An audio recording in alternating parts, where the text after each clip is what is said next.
إن الدين عند الله الإسلام. الحمد لله رب العالمين والصلاة والسلام على سيد الأنبياء والمرسلين وعلى آله وأصحابه أجمعين. أما بعد فأعوذ بالله من الشيطان الرجيم. بسم الله الرحمن الرحيم. قال الله تبارك وتعالى: لقد كان لكم في رسول الله أسوة حسنة لمن كان يرجو الله واليوم الآخر وذكر الله كثيرا. صدق الله العلی العظیم. محترم بزرگوں، بھائیوں، اللہ جل جلالہ نے ہمیں دین اسلام دیا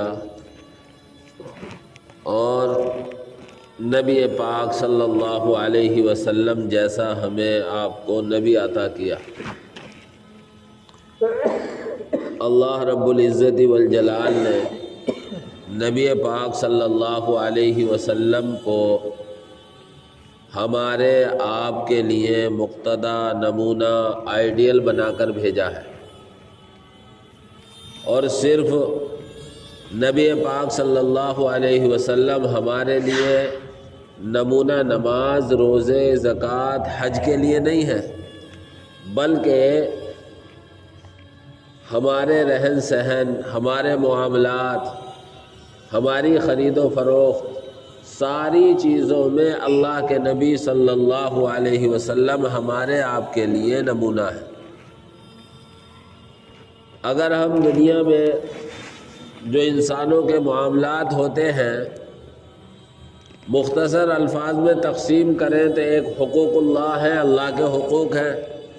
اور دوسرے حقوق العباد ہیں، بندوں کے حقوق ہیں. دو قسموں میں تقسیم کر سکتے ہیں معاملات کو. حقوق اللہ کو عبادات کہتے ہیں اور حقوق العباد کو معاملات کہتے ہیں. حقوق اللہ کو تو ہم کسی نہ کسی درجے میں کرتے ہیں، لیکن جہاں حقوق العباد کا مسئلہ آتا ہے، معاملات کا مسئلہ آتا ہے، تو ہم یہ سمجھتے ہیں کہ نماز پڑھتے ہیں تو شریعت ہے، روزہ رکھتے ہیں تو شریعت ہے. جہاں معاملات کا مسئلہ آ گیا وہ شریعت کو اٹھا کر رکھ دو. جبکہ نبی پاک صلی اللہ علیہ وسلم نے عبادات سے زیادہ زور معاملات پر دیا ہے. ایک بار کو اللہ کی عبادت میں کوتاہی ہو گئی تو اللہ چاہے گا معاف کر دے گا، لیکن معاملات کی کوتاہی جب تک حق والا حق نہ معاف کرے یا حق والے کا حق ادا نہ کر دیا جائے اس وقت تک اللہ بھی معاف نہیں کر سکتا. یعنی بندے کا حق اللہ تبارک و تعالی معاف نہیں کرے گا، یا تو بندے کا حق ادا کیا جائے یا بندے سے اس کا حق معاف کرایا جائے، تب ہی اللہ رب العزت والجلال معاف کرے گا. کیونکہ اللہ تو عادل ہے، انصاف کرنے والا ہے، اور انصاف کا تقاضا یہی ہے کہ یا تو جس کا حق ہے اسے دے دیا جائے یا حق والے سے حق معاف کرایا جائے. یہی وجہ ہے کہ نبی پاک صلی اللہ علیہ وسلم اپنے پیغام میں معاملات کی تاکید بھی کرتے ہیں، اور آپ خود بھی معاملات کو اپنے عمل کے ذریعے صاف ستھرا امت کے سامنے پیش کر کے گئے. چنانچہ ہمارے آپ کے لیے حضور اکرم صلی اللہ علیہ وسلم ہی نمونہ ہے. آپ کس قدر معاملات کے بارے میں صفائی کے تعلق سے فکر مند تھے، اس سے اندازہ لگائیے کہ آپ علیہ السلام کی جب عمر شریف 63 سال ہو گئی اور آپ کے دنیا سے جانے کا وقت قریب آ گیا، سفر کا مہینہ ہے، آپ کو بخار شروع ہوا اور دن بدن بخار بڑھتا چلا گیا. اور بخار کی وجہ سے آپ علیہ الصلاۃ والسلام کے جسم میں اطہر کی کمزوری بڑھ گئی تھی، یہاں تک کہ آپ مسجد میں بھی بے سہارے آنے کے قابل نہ رہے، بلکہ 2 آدمیوں کا سہارا لے کر پیر گھسیٹتے ہوئے مسجد میں تشریف لا رہے۔ اسی حالت میں آپ نے ایک دن تھوڑی سی تقریر فرمائی، اور اس میں آپ علیہ الصلاۃ والسلام نے فرمایا کہ لوگوں، میرے دنیا سے جانے کا وقت قریب ہے، لہذا اگر مجھ سے کسی کا کوئی مطالبہ ہو تو وہ آ کر اپنا مطالبہ مجھ سے رکھ دے، میری ذات سے کسی کو تکلیف پہنچی ہو تو وہ بدلہ لے لے، میرے اوپر کسی کا حق ہو تو وہ اپنا حق آ کر لے لے۔ اندازہ لگائیے کہ آپ علیہ الصلاۃ والسلام اس عالم میں ہیں، آخری وقت ہے آپ کے فرمان کے مطابق، لیکن اس قدر فکر کہ کسی کا کوئی حق میرے ذمے ہو تو آ کر مانگ لے۔ یہی نہیں، آخری کلام جو آپ علیہ الصلاۃ والسلام کا ہوا ہے تو کہتے ہیں، آپ یہ لفظ کہہ رہے تھے، الصلاۃ وما ملکت ایمانکم، نماز کا خیال رکھنا اور اپنے غلاموں کے حقوق کا خیال رکھنا۔ محدثین نے، شراح حدیث نے لکھا ہے کہ یہاں بھی اللہ کے نبی اپنے آخری کلام میں یہ پیغام دے رہے ہیں کہ حقوق اللہ کا بھی خیال رکھنا، حقوق العباد کا بھی خیال رکھنا، یعنی اللہ کے حقوق کا بھی خیال رکھنا عبادات کا، اور بندوں کے حقوق کا بھی خیال رکھنا یعنی معاملات کا۔ آپ علیہ الصلاۃ والسلام ایسے فکر مند، آپ علیہ الصلاۃ والسلام کی اس فکر مندی سے اندازہ لگائیے کہ آپ علیہ الصلاۃ والسلام نے معاملات کو صاف رکھنے کی کیسی تاکید فرمائی۔ آپ علیہ الصلاۃ والسلام نے معاملات کے تعلق سے بہت ہی تاکید فرمائی ہے، یہاں تک کہ آپ نے معاملات کی صفائی نہ کرنے والے کو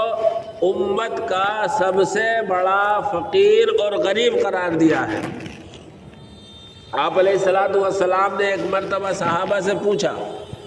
بتاؤ بھائی لوگوں میں سب سے زیادہ کمزور، محتاج، غریب کون ہے؟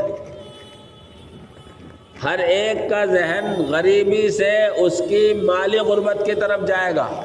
ہمارا آپ کا ذہن بھی اسی طرف جائے گا، صحابہ کا ذہن بھی اسی طرف گیا۔ صحابہ نے کہا، اے اللہ کے نبی، ہمارے نزدیک تو غریب وہ مانا جائے گا جس کے پاس روپیہ پیسہ نہ ہو، زمین جائیداد نہ ہو، اور اس کے پاس بینک بیلنس نہ ہو، یعنی دنیا کے اعتبار سے ہر ایک یہی سمجھے گا کہ وہ خالی ہاتھ ہو، اس کے کچھ ملک میں نہ ہو۔ اللہ کے نبی صلی اللہ علیہ وسلم فرماتے ہیں کہ سب سے بڑا غریب یا اس امت کا سب سے بڑا مفلس وہ نہیں ہے جس کے پاس روپیہ پیسہ نہ ہو، بلکہ اس امت کا مفلس اور غریب اور فقیر وہ شخص ہے جو قیامت میں، کل قیامت میں آئے گا اور قیامت میں ڈھیر ساری نمازیں بھی لائے گا، ڈھیر سارے روزے بھی لائے گا، ڈھیر ساری نیکیاں بھی لائے گا، لیکن ہوا کیا؟ اس نے اللہ کے بندوں کے حقوق دبا رکھے ہوں گے، اللہ کے بندوں کے حقوق ادا نہیں کیے ہوں گے،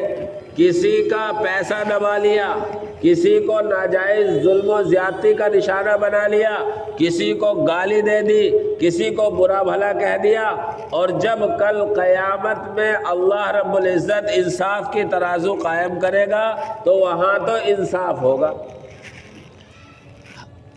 وہاں تو اللہ رب العزت کے یہاں انصاف ہونا ہے، اور کل قیامت میں جس کے اوپر جس کا وہ حق ہوگا اللہ اس حق کو دلوائے گا۔ چنانچہ ڈھیر ساری نمازیں، روزے، زکوٰۃ، حج، بہت ساری نیکیاں لے کر آئے گا، لیکن حقوق اللہ میں اس نے کوتاہی کر رکھی ہوگی، اللہ کے دربار میں ہر حق والا اپنا حق کا مطالبہ لے کر آئے گا۔ اب وہاں دنیا کا روپیہ پیسہ تو چلے گا نہیں، اللہ حق والوں کو حق دلوائے گا تو اس کی نیکیوں سے دلوائے گا، لہذا حق والے حق کا مطالبہ کریں گے اور یہ حق ادا کرتا رہے گا یہاں تک کہ اس کی ساری نماز روزے زکوٰۃ کی نیکیاں ختم ہو جائیں گی، اور حق والے بھی حق کا مطالبہ کرنے کے لیے آتے رہیں گے، تو پھر یہ ہوگا کہ حق والوں کے گناہ اس کے اوپر لاد دیے جائیں گے، یہاں تک کہ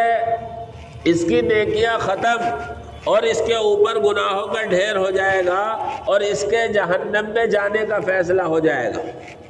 اللہ کے نبی صلی اللہ علیہ وسلم نے فرمایا کہ یہ ہے اصل مفلس، یہ ہے اصل غریب جو قیامت سے پہلے خوب نیکیاں کر کے آیا ہے، لیکن قیامت میں آ کر اس کی نیکیاں ساری حق والے لے گئے اور حق والے اس کے اوپر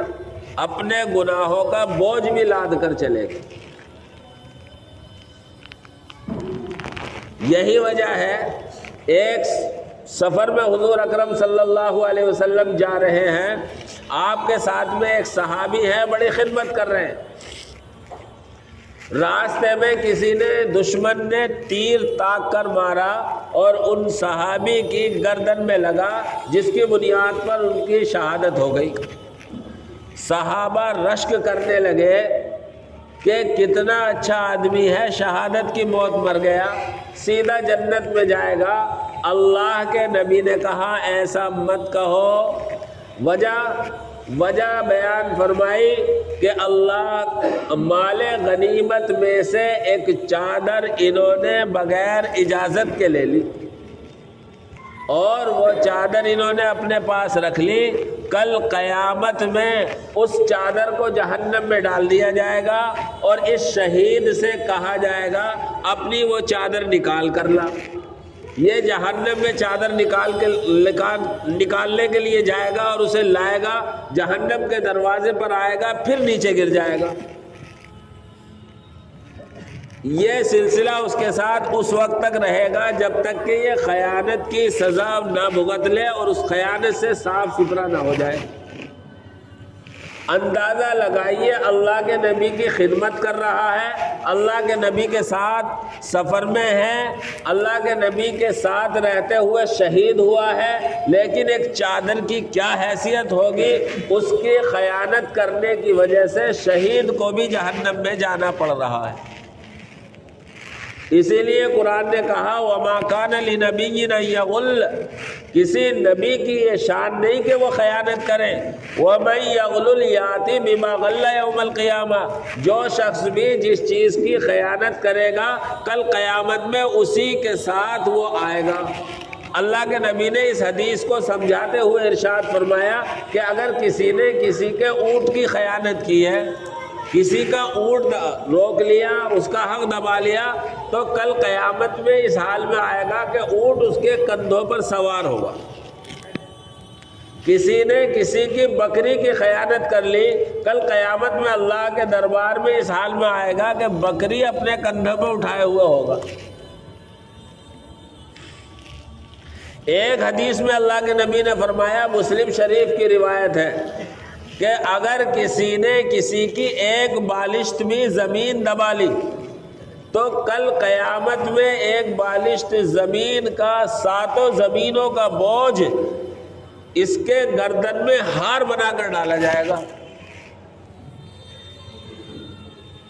اندازہ لگائیں کہ معاملات کی صفائی کس قدر ضروری ہے۔ یہی وجہ ہے اللہ کے نبی صلی اللہ علیہ وسلم آپ اپنے دنیا سے جانے کا وقت ہے اور اس وقت بھی اعلان کر رہے ہیں کہ کسی کا اگر مجھ پر کوئی حق ہو تو آ کر لے لے۔ اور اتنا ہی نہیں، اللہ کے نبی دنیا سے تشریف لے گئے، حضرت ابوبکر خلیفہ بنے، 2 سال کی خلافت کے زمانے میں لگاتار حضرت ابو بکر اعلان کرتے رہے اللہ کے نبی پر کسی کا کوئی حق ہو تو آ کر لے لے۔ پھر یہاں تک کہ طبقات الکبریٰ ابن سعد کی کتاب ہے، اسلامی تاریخ کی، اس میں لکھا ہے پھر حضرت علی اپنی زندگی میں اعلان کرتے رہے کہ اگر اللہ کے نبی پر کسی کا کوئی حق ہو تو آ کر لے لے۔ کوئی جھوٹوں بھی آ کر کہہ دیتا تھا اہل بیت سے کہ میرے اللہ کے نبی پر یہ سامان تھا یا یہ روپے تھے، تو گھر والے اسے دے دیا کرتے تھے۔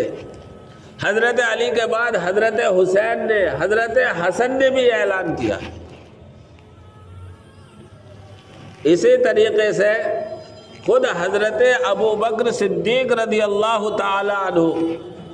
جو آپ علیہ الصلاۃ والسلام کے ہر وقت کے ساتھی ہیں، آپ علیہ الصلاۃ والسلام کے سفر اور حضر میں ساتھ رہے ہیں، یہاں تک کہ آپ کے آج قبر کے بھی ساتھی ہیں۔ خود حضرت ابو بکر صدیق رضی اللہ تعالی عنہ کا بھی یہ معاملہ تھا کہ حقوق اللہ اور معاملات کے معاملے میں مستقل اعلان کرتے تھے۔ اور یہاں تک دیکھیے پھر حضرت ابو بکر کے بعد حضرت عمر رضی اللہ تعالیٰ عنہ، حضرت عمر رضی اللہ تعالیٰ عنہ 12 سال خلیفہ رہے ہیں، اور آپ کی شہادت کا ذریعہ یہ بنا ہے، ایک ابو لولو فیروز کے نام سے تھا، مجوسی، آگ کا پجاری۔ حضرت عمر فجر کی نماز پڑھا رہے ہیں، وہ پیچھے آ کر نماز میں کھڑا ہوا ہے، اور نماز کے دوران حضرت عمر پر برچھے سے حملہ کیا ہے، اور 8-9 جگہ آپ کا بدن چھلنی کیا ہے، یہاں تک کہ حضرت عبد الرحمن ابن عوف کو حضرت عمر نے نماز پڑھانے کے لیے آگے بڑھایا، آپ گر گئے۔ نماز پوری کرنے کے بعد حضرت عمر کو گھر لے کے گئے، گھر لے جانے کے بعد انہیں کچھ کھلایا پلایا تو ان کے پیٹ سے وہ نکل گیا۔ سب کو یہ اندازہ ہوا کہ اب حضرت عمر کا آخری وقت آ گیا، بچیں گے نہیں۔ حضرت عمر کی چاہت یہ تھی